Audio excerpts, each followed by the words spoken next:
বন্ধুরা, defending champion RCB কি তাদের খেতাবটা রক্ষা করতে পারবে, বা তারা কি দ্বিতীয়বারের মতন চ্যাম্পিয়ন হতে চলেছে, এবং তারা এইবারের অকশনটা অর্থাৎ 2026-এর অকশনটা কেমন করলো, সমস্ত কিছু আজকের এই ভিডিওটা আলোচনা করা হবে।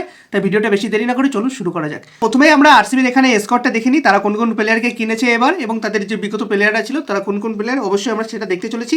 প্রথমে রয়েছেন ক্যাপ্টেন রজত পাটিদার, সঙ্গে Virat Kohli, Debdutta পাটিকল, Phil Salt, Jitesh Sharma, Jordan Cox, Kunal Pandya, স্বপ্নাল Singh, Tim David, রোমানিও shepherd, জেপক battle, Venkatesh আয়ার, সাত্বিক দেসল, मंगेश यादव, विकी ओस्तल, बिहान मल्होत्रा, कानिक्स चौहान, जॉस हेजलवुड, ইয়াস দয়াল, ভুবনেশ্বর কুমার, নয়ন তুষারা, রাসিক সালামদার, অভিনন্দন সিং, সুয়েশ শর্মা এবং জেকব ডাফি।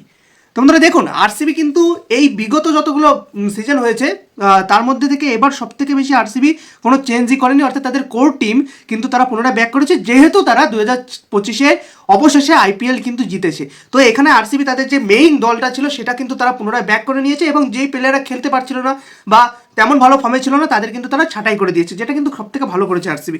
এবং আমরা যদি প্রথমেই বলে নিই যে আরসিবির এখানে কিন্তু আরসিবি বেশি প্লেয়ার কেনেনি, যদিও তারা 16 কোটি নিয়েছিল, কারণ তারা ওই যে বললাম প্রথমেই তাদের কোর টিমটা তারা অটোমেটিক কিন্তু রিটার্ন করে নিয়েছে। তো এখানে তারা কিন্তু বেশি প্লেয়ার কেনেনি, কিন্তু ভালো ভালো প্লেয়ার কিন্তু কিনে নিয়েছে।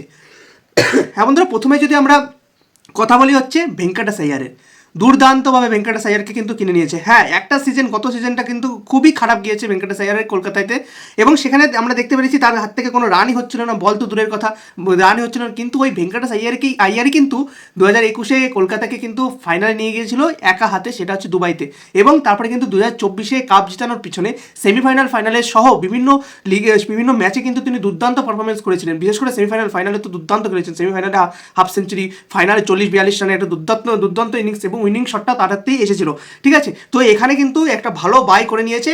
এটা জানি যে ভেঙ্কটেশ আয়ার অতটা ভালো ফর্মে নেই, কিন্তু এই কয়েকদিন আগেই কিন্তু তিনি এই 2-3 দিন আগে স্মার্টে কিন্তু ওখানে সৈয়দ মুস্তাক আলী ট্রফিতে কিন্তু দুর্দান্তভাবে 70 রানের একটা ইনিংস খেলেছে। তো ভেঙ্কটেশ আয়ারের মধ্যে কিন্তু অনেক পোটেনশিয়াল আছে, এবং তিনি কি করতে পারেন আমরা দেখেছি। তিনি যে সুইপগুলো মারেন, স্পিনারদের যেভাবে তিনি মিডল অর্ডারে হিটগুলো মারেন, দুর্দান্তভাবে একদম পাওয়ার হিটিং মারেন। যেহেতু তিনি লম্বা প্লেয়ার, সঙ্গে তার হাতে বিশাল একটা রেঞ্জ আছে, তো তিনি কিন্তু ওখানে আরসিবির জন্য মিডল অর্ডারে ভালো কাজ করতে পারবেন।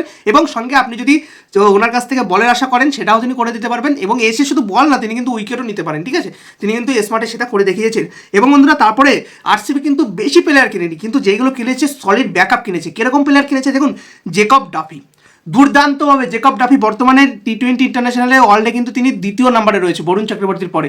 ঠিক আছে, তো সেই জেকব ডাফিকে কিন্তু তারা কিনে নিয়েছে জস হেজলউডের রিপ্লেসমেন্টে। দুর্দান্ত, এটা একটা দুর্দান্ত রিপ্লেসমেন্ট করেছে। ঠিক আছে, এবং তারপরে যদি আমি দেখি জর্ডন কক্সকে নিয়েছে হচ্ছে ফিল সল্টের, এবং জিতেশ শর্মাকে কিন্তু রিপ্লেসমেন্টে ওখানে নিয়ে নিয়েছে, যেটা জর্ডন কক্সও খুব একজন ভালো প্লেয়ার। তিনি কিন্তু বর্তমানে আবুধাবি লিগ বলেন, বিভিন্ন টি20 লিগে কিন্তু ভালো পারফরমেন্স করছেন, এবং জেকব ডাফি তো আলাদাই লেভেলের তিনি বল করছেন বর্তমানে বন্ধুরা।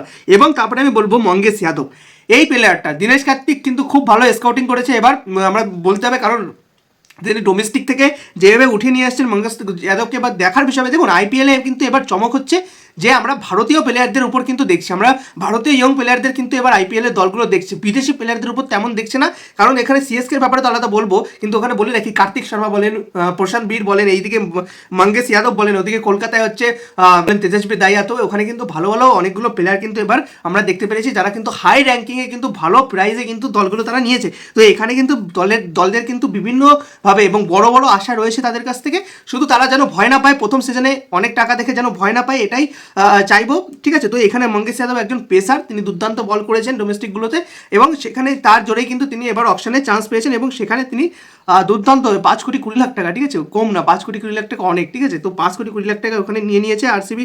এবং তারপরে বন্ধুরা, এখানে যদি দেখি ভিকি ওস্তাল বলেন, বিহান মালহোত্রা বলেন, কানিক্স চৌহান বলেন, বিভিন্ন সাত্বিক দেসল বলেন, বিভিন্ন ভালো ভালো প্লেয়ারকে কিন্তু নিয়েছে। আমি প্রথমেই বলে দিয়েছি, কিন্তু এখানে আরসিবি 2-3টে প্লেয়ার নিয়েছে, কিন্তু ভালো ভালো রিপ্লেসমেন্ট নিয়েছে। ঠিক আছে, তো এখানে কিন্তু আরসিবির বিশেষ করে দীনেশ কার্তিক অনেকটা মাথা খাটিয়েছেন। কিন্তু বন্ধুরা, আমি গতবারও যেটা বলেছিলাম এইবারও সেটা বলবো, হ্যাঁ, ডিফেন্ডিং চ্যাম্পিয়ন হওয়ার পরেও বলবো আমি যে আরসিবির স্পিনে এখনও দুর্বল আছে। আপনি যদি চেষ্টা করতেন হাসরাঙ্গাকে এলএসজি নিয়ে চলে গেছে মাত্র 2 কোটি টাকায়। আপনি যদি চেষ্টা করতেন ওখানে নিতে পারতেন হাসরাঙ্গাকে, বা অন্য কোনো বিদেশি একটা লেগ স্পিনারকে নিতে পারতেন। হ্যাঁ, আপনাদের কাছে সুয়েশ শর্মা আছে এবং নো ডাউট দুর্দান্ত খেলেছেন তিনি, এবং সঙ্গে কুণাল পান্ডিয়ার জন্যই আরসিবি কিন্তু কাপটা জিতেছে, আমরা বলতেই পারি। ঠিক আছে, ফাইনালে যেভাবে খেলেছে কুণাল পান্ডিয়া 3 উইকেট নিয়েছিল, এবং সারা আইপিএল সিজনটা তিনি ব্যাটেও যেভাবে খেলেছেন কুণাল পান্ডিয়া আরসিবির জন্য দুর্দান্ত, ওখানেই অনেকটা জিতে দিয়েছে আরসিবিকে। এবং আমি বলছি যে এখানে আরেকটা যদি স্পিনার হতো বা একটা এখানে যদি বিদেশি, আমি বলছি লাইক অ্যাডাম জাম্পা বলেন, ওখানে হাসরাঙ্গার সবচেয়ে বড় উদাহরণ ছিল, ওখানে আপনি মহেশ তিক্সানাকে নিয়ে আসতে পারতেন, তো বিভিন্ন ভালো ভালো কিন্তু ওখানে অপশান ছিল, রাহুল চাহারকে নিয়ে আসতে পারতেন। ঠিক আছে, তো এরকম কিন্তু একটা দুটো স্পিনার যদি নিয়ে আসতো আরসিবি, আরও বেশি স্ট্রং হয়ে যেত আরসিবি। কিন্তু দেখুন আরসিবিকে আমি কত দেবো, আমি 10-এর বন্ধুরা এবার কিন্তু 9 দেবো। হ্যাঁ, 9 দেবো, 10-এ 10 দিতাম যদি স্পিনারটা একটু ভালো হতো। ঠিক আছে, তাছাড়া আমি যদি বলি আরসিবির ব্যাটিং লাইন আপ উপরের থেকে দেখুন, টপ অর্ডার সলিড। ঠিক আছে, সলিড একদম, মিডিল অর্ডার যদি বলি মিডিল অর্ডারও সলিড। ঠিক আছে, তারপরে যদি লোয়ার অর্ডার বলি Tim David, Romario cipher, Kunal Pandya solid কিন্তু। ঠিক আছে, তো এরকম ভালো ভালো কিন্তু এবার নিয়েছে। হ্যাঁ, লিয়াম লিভিংস্টোনের ব্যাকআপটা নেওয়া হয়নি, যদিও তিনি গতবারও আইপিএলে আরসিবির জন্য অতটাও বড় অবদান রাখেনি। ঠিক আছে ভাই, দেখা যাক এবার কী হয়, কিন্তু আরসিবি টিমটা এবারও সলিড লাগছে। শুধু স্পিনারটা আমি বলবো একটু কমা হয়ে গেছে, আর একটু ভালো ভালো যদি স্পিনার একটা যদি কিন্তু বিদেশি স্পিনার পারফেক্ট ছিল। তোমরা এবার বাকিটা দেখার বিষয় হবে প্লেয়ারদের ফর্ম কেমন হয়, বিশেষ করে জস হাজারউডের ইঞ্জুরিতে কেমন থাকেন, বিদেশি প্লেয়াররা প্রচণ্ড পরিমাণ ইঞ্জুরি হন। ঠিক আছে, তো এবার তিনি কেমন হন, তাছাড়া বিভিন্ন প্লেয়াররা কেমন কি থাকেন, ভুবনেশ্বর কুমারের উপর অনেকটা ভিড়ি করবে, তিনি কীভাবে বল করছেন। ঠিক আছে, তো এই সমস্ত দিক থেকে যদি আরসিবি ভালো করতে পারে পুনরায়, আমরা যদি দেখি যে আরসিবি আরেকটা কাপ পেয়ে যাবে, অবাক হবেন না, কারণ আরসিবি টিমটা সলিড। ঠিক আছে, তো বন্ধুরা আপনাদের কী মন্তব্য, এবং আরসিবি ফ্যানদের কিন্তু কমেন্ট আমি অবশ্যই চাই ভিডিওতে। আর ভিডিওটা যদি একটু ভালো লেগে থাকে তাহলে একটা লাইক, শেয়ার এবং সাবস্ক্রাইব করতে বলবেন না। ধন্যবাদ।